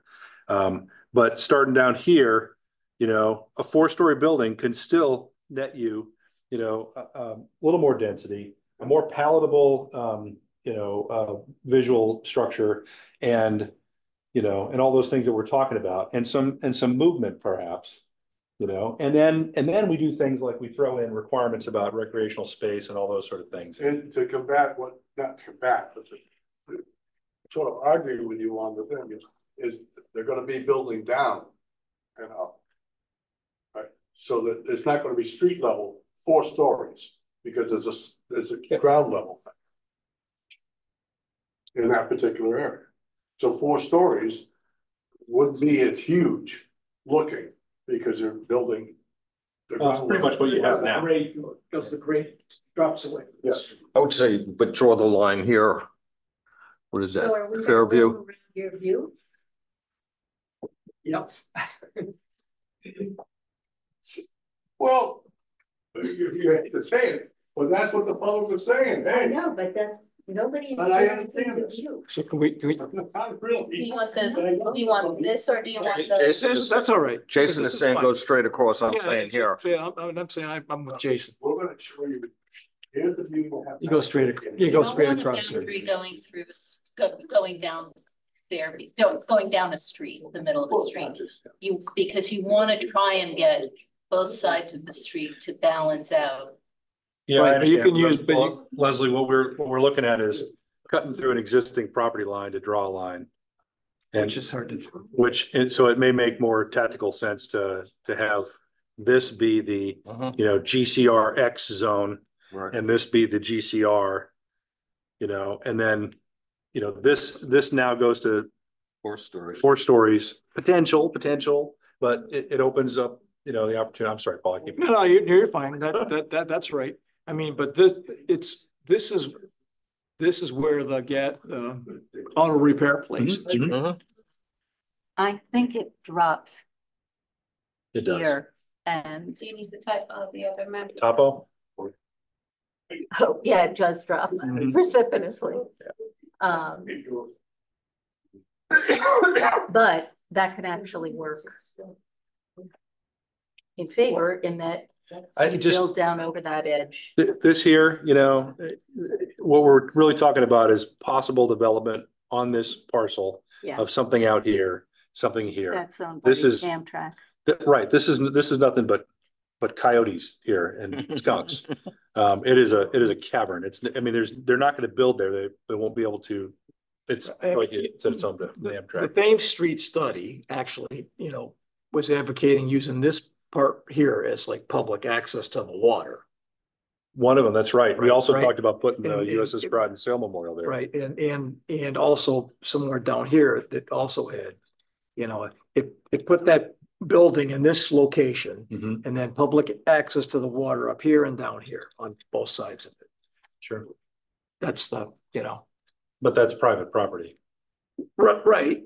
I Yeah. understood, but that was the vision Yeah. that, you know, that the Thames Street study had was to also allow public access, try to allow public access to the water. Yeah. Because it doesn't really exist, you know, because most of Thames Street is private property until you get down to where the Costa Park. Park is, yeah. I mean, you can walk along the street, but you can't really, you know, or you can go in some It's all private, yeah. parking lots, but. Yeah. But, you know, but really, what the Thames Street study had suggested was just to extend the WBR zone Mhm. up along Thames Street until you got up here where the topography drops off, Yeah. and you could place a bigger building. And, you know, this is where they had that's where they had their 5-story building with the parking lot behind it. Yeah, and I would say that if we make this GCR, as we've already discussed, but with a 4-story height limit, Yeah. you now allow more than 2 dwelling units Right. You know, if this were to be converted to apartments, it couldn't right now. Right. You know, even though it's a, you know, Right, tolerable building, Because it's a, Well, what is the height requirement for WBR? Because if you were to expand it, does that address that? well, That the WBR was WBR. 25 or 30, Yeah. 35 with a special permit. right. So that's why it, you know, that, I mean, That's why you still but that's, say but DC. right, but you want to, I mean, I think you do want to do like the extend the WBR up, maybe along there, but. Well, we'd have to change the WBR regulation as well in order to get more than 2 dwelling units. So I mean, I'm just saying Yeah. the thing, that's what the Thames Street study was talking about. No, I completely understand. And the way I think about this. So what that gives you, and you know, and that's what I think what we're talking about is some kind of transition from the single family and small multifamily homes here before you get to the 4-story buildings there. Oh, I see what you mean. That was the, you know, I think that was the idea, that you know, I mean, whether we go 4 or 5 years, to me, it's, yeah, you know. But maybe we look at this first, because that old roller rink is probably the first site that's gonna go. That's the most choice piece of property. Right, so I when it mean, comes to this whole thing, If because we it's do got parking and everything this, else. and Well, I mean, you know, I still think we have to answer the mail on what to do. right. So we should tell people what we're gonna do here, right? With this piece, right? Because that's where, you know, a lot of the concern was. Mhm. So we ought to say, what do we think ought to go there? You know, and that's, you know, 2 to, I don't know, 2 to 4. What do people think? You know, what should we do with, because it's this piece here that's the, you know, that's the part that's closest to the residential to the existing residential neighborhood. Right. And nobody wants to see a 6-story building there, including me. So let's figure out what that ought to be. I think, you know, there's pretty good consensus about how to handle this, right? Because there were, you know, we didn't get a lot. I mean, this is, you know, that's way down that you could put a 6-story building there. It would only look like a 3-story building from the street. Right, and you know, to Terry's point earlier about what is developable and not, you know, there are some things here that are going to be excluded because of, you know, Amtrak and whatever else. It just won't be.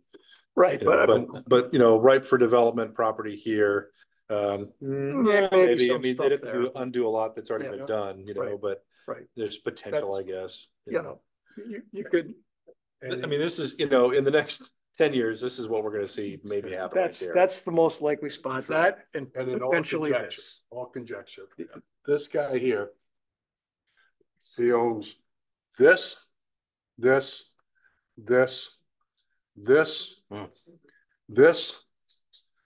this, and the house.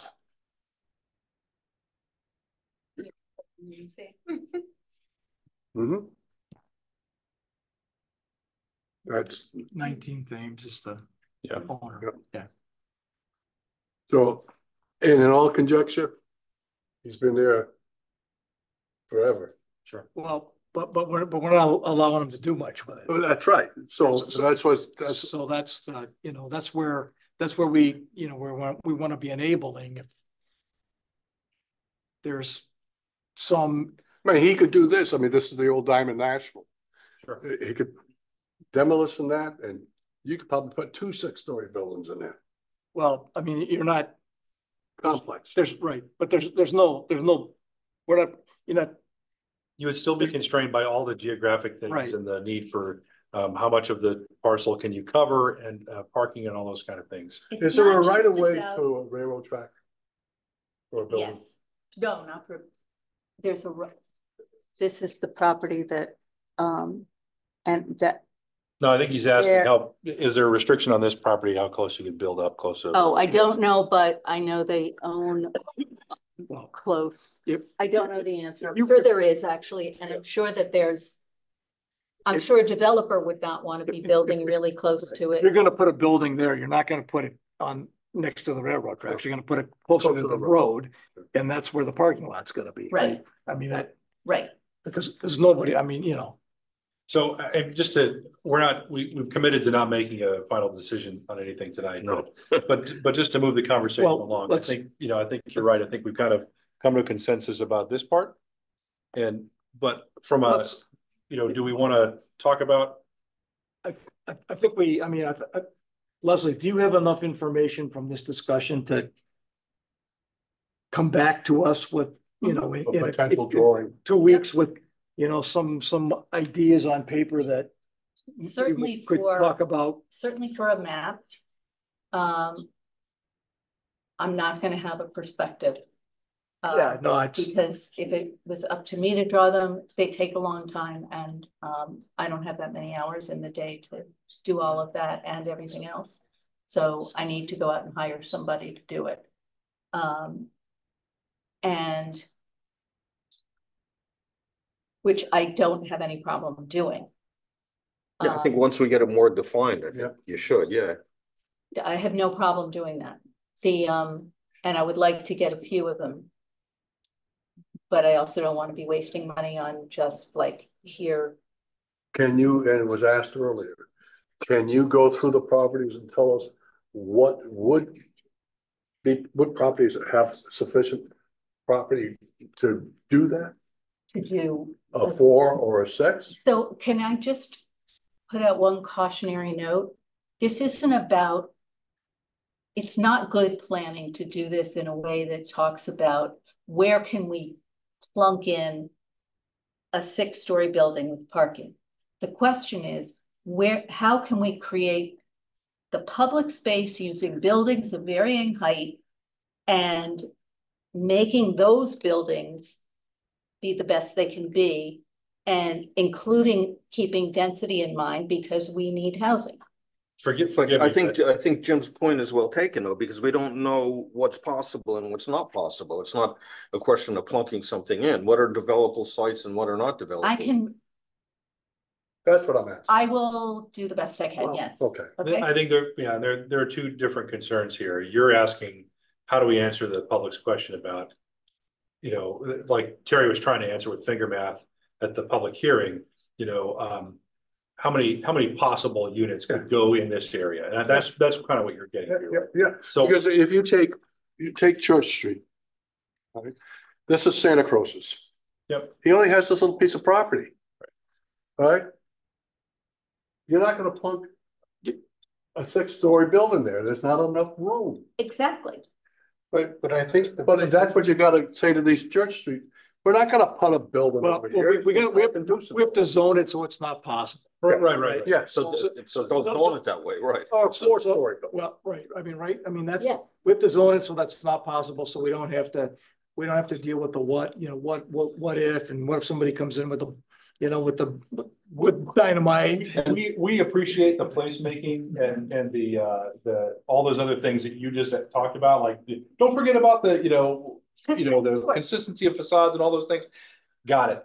Right now, we are talking about. We're not undoing any of that work. I think what we are talking about the lowest common denominator hit list of concerns and its height. Right. So we're really just talking about the simplest terms here, keeping all those other good things in consideration. I'm not taking anything else out of the change. Okay. I just think. Can I just put one thing out as a possibility? Something to think about. If we put something along the lines of any building along the street. Okay, so you're going to be building it. We know we want to build closer to the street rather than behind for a bunch of reasons.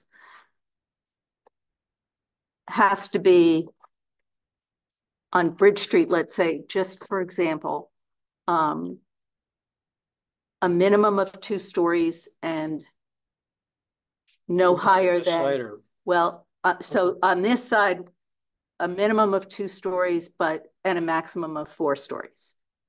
Okay. On this side,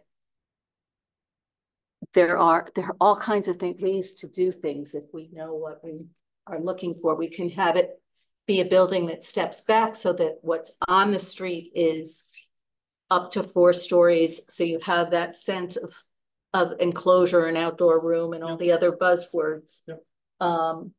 on Bridge Street, which then makes this feel like a real place and not like a dump yard. And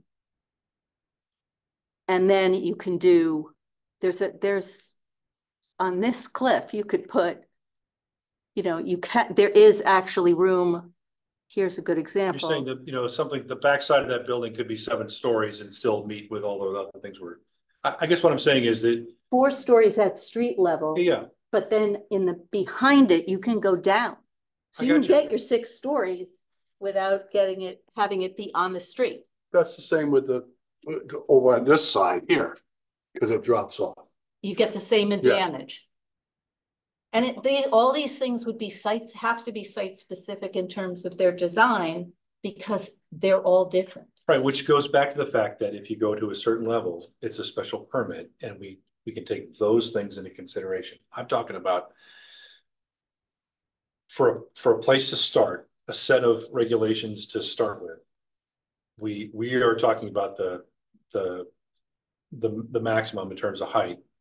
And even if you did 4 stories on the street and more behind, are we comfortable with agreeing that this section could go to 6? Mm-hmm. Yep. Okay.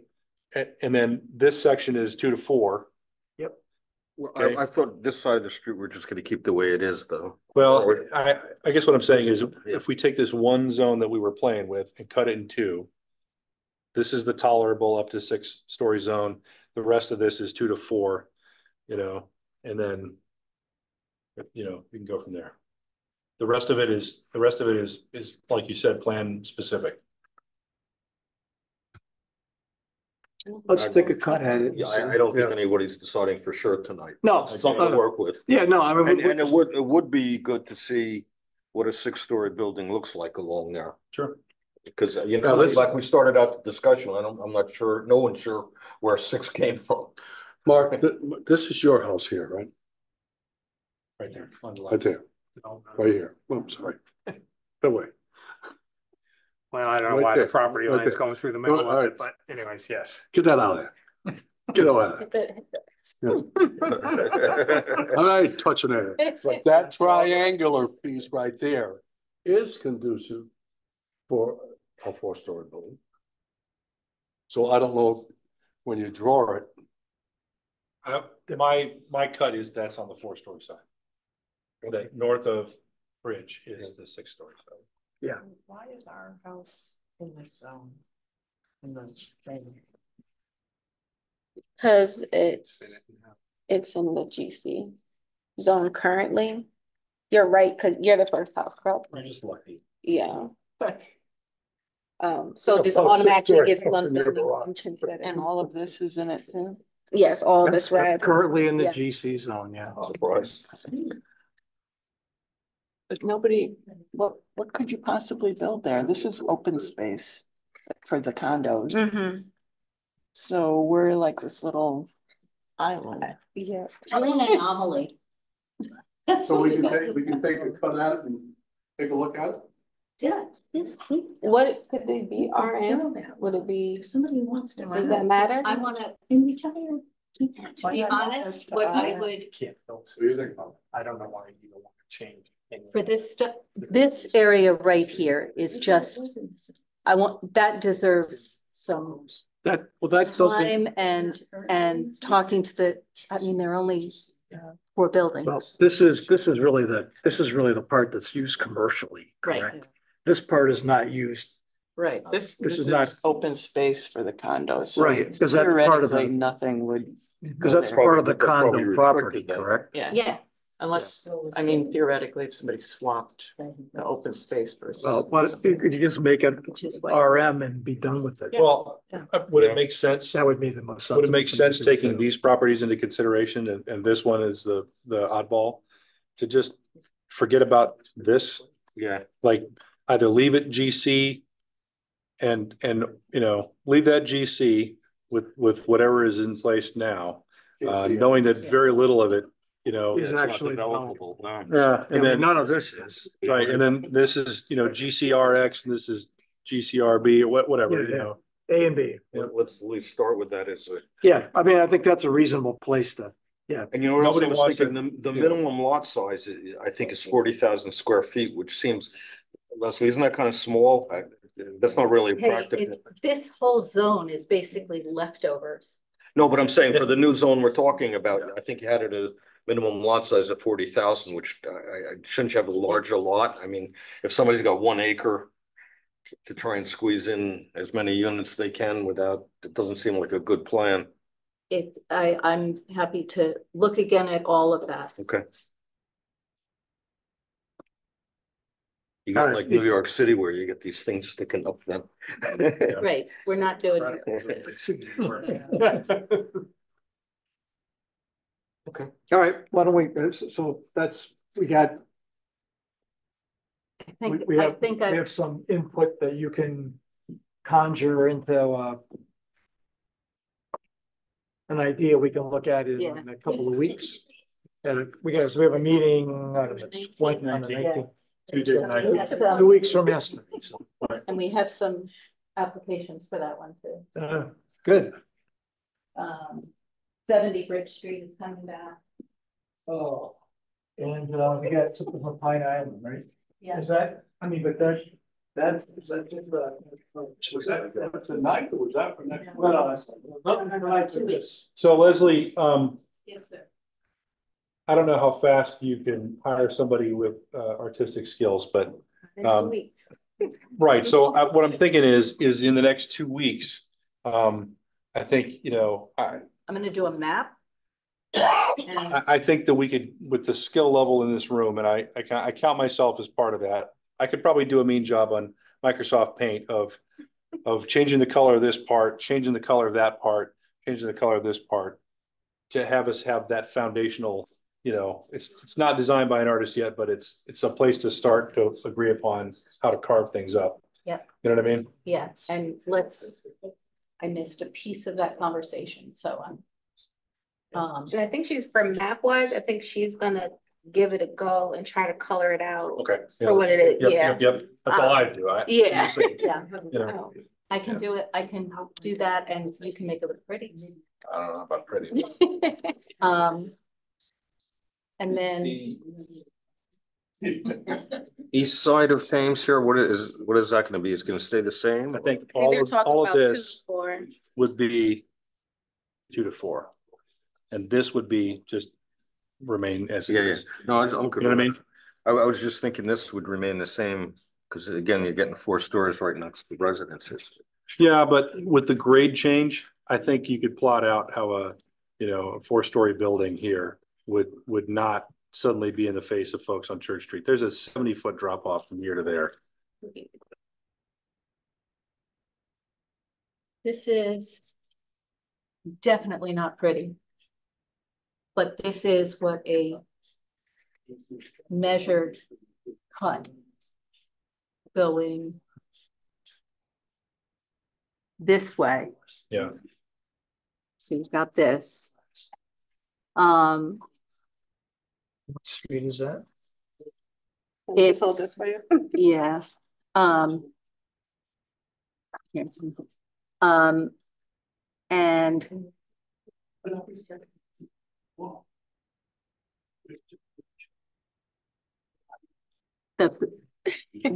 yeah, stop right there.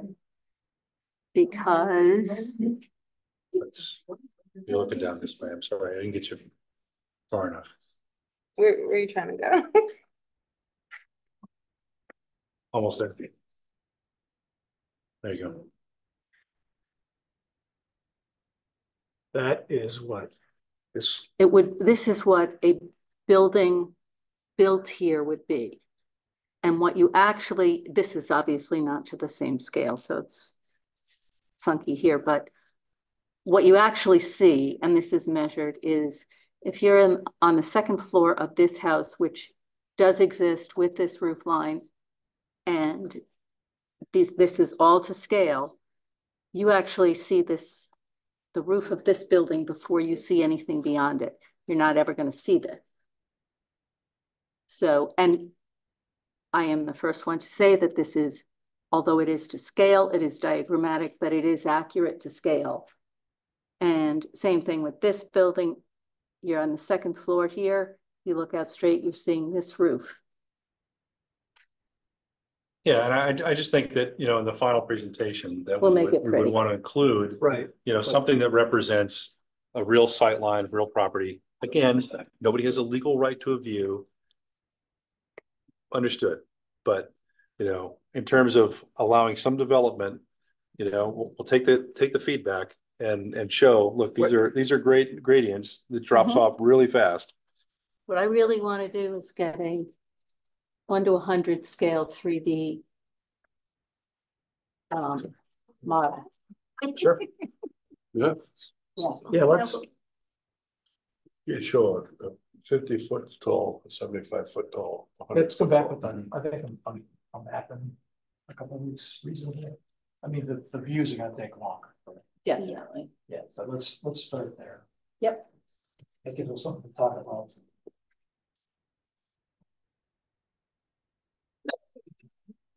Tired?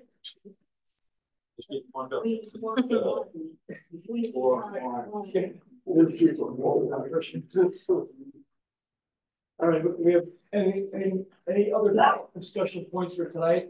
We've got, mostly you've got some input. We've, you know, I think we all have pretty much similar takeaways from the, you know, the total comments. You know, and let's take another crack at it on the 19th and see where we are. You know, we need to polish it up a little bit, but it's, you know, we need a straw man to talk about. And we don't want to give them, although it's a public meeting, we're not gonna have a public hearing. Right. No. No, we're not doing it, you know. And I don't the want workshop to- round two, really. Well, I don't want the public to have the impression that we were coming back on our regular scheduled meeting next month and have it finalized.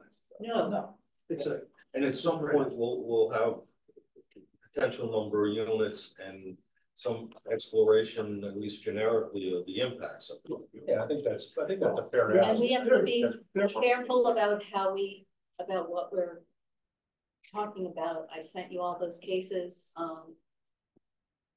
I stand by my interpretation of Connecticut law, as does our attorney. there actually is a housing study too. Yep. There was a housing study done by Yep. the town in 2021 and updated in 2023. It's on the town website. They're calling for over 6,000 dwelling units in Groton. Now, the study was done for the entire town. It didn't break out the city. It doesn't break out the city. But again, I think for this specific proposal, I think you have to have some answers for the public. Yeah, I agree. But what we do know is that there's a demand for housing. There's a need. There's a high demand. And so, and there's also an opportunity for us because redeveloping, revitalizing Thames Street has been on our list, on our to-do list for as long as I've been in the city. And I'm sure, I imagine it predates me.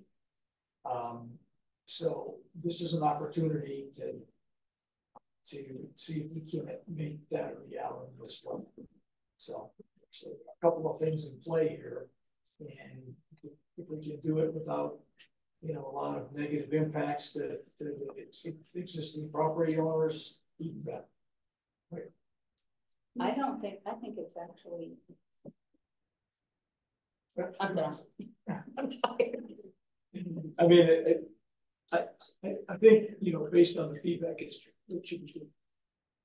I just wanted to provide information also. I know there's no lot to talk about the increase in population being due to electric boat, but our southeastern Connecticut has experienced a major shift in migration patterns after COVID for a number of different reasons, especially with work from home. So the people that we're seeing that actually have demand of housing are not just from electric boat, but it is a whole host of different people that are coming to this community that are people try to keep them in mind. Yeah, I just think that, you know, we're looking at this with a critical eye. We're not planning on housing 3,000 people in 58 square acres of GC zone. You know, but it's a step in the right direction to look at changing the parameters of what could be there. And just like to absolutely, I would just like to acknowledge that they've been doing great work here, dealing with the issues, trying to find a way to create opportunities. And I know the Sealy School has already got 100 names and it's already filling up. So you know, the housing study bears it out, and you know, everything kind of points in the direction that this is the type of work that we need to do correctly as long as it takes, and you know, we just acknowledge all that. And our vacancy rates, just the other side of the demand side. 2.2%. Yeah, right, which is extraordinary. Well, the only unfortunate thing is, and we started off with the fact that the city is limited as far as land, availability of land. We're looking at the land. And We're looking at the land that is most Suitable. yeah, thank you. I mean, what was it, Pfizer just relinquished 10 kilometer properties that they've been having. Probably large.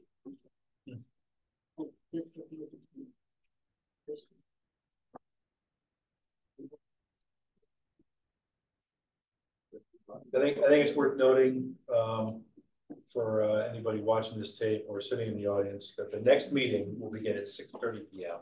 It's our regular time. We're gonna have this as a special meeting because economic development ended at 7. That's why we started this meeting at 7. But because our normal bat channel of Tuesday at 6:30 p.m.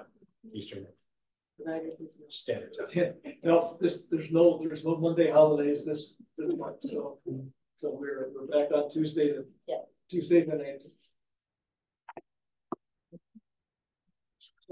I move with you. All right, motion to second. All those in favor, please say aye. Aye. Opposed, abstentions.